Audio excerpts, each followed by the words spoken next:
శ్రీమాత్రే నమః. రోజు 3 శ్లోకాలు చొప్పున సౌందర్యలహరి అందరం నేర్చుకుందాము.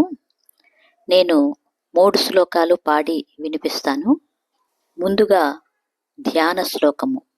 ఐంకార హ్రీంకార రహస్యయుక్త శ్రీంకార గూఢార్ధ మహావిభూత్య ఓంకారమర్మ ప్రతిపాదినిభ్యాం నమో నమః శ్రీ గురుపాదుకాభ్యాం.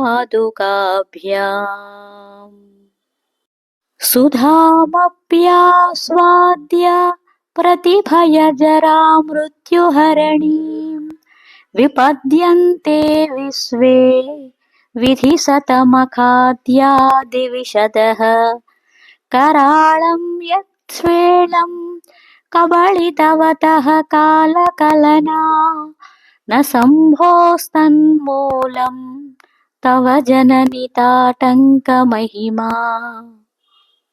किरीटं वैरिञ्चं परिहरपुरः कैटभभिदः कठोरे कोटीरे स्थलसि जहि जम्भारिमकुटम् प्रणम्रेष्वेतेषु प्रसवमुपयातस्य भवनं भवस्याभ्युत्थाने तव परिजनोक्तिर्विजयते.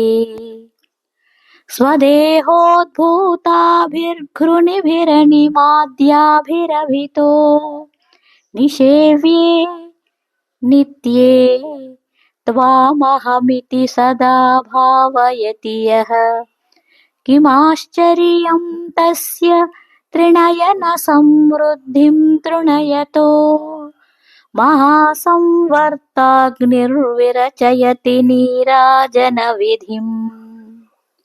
శ్రీమాత్రే నమః.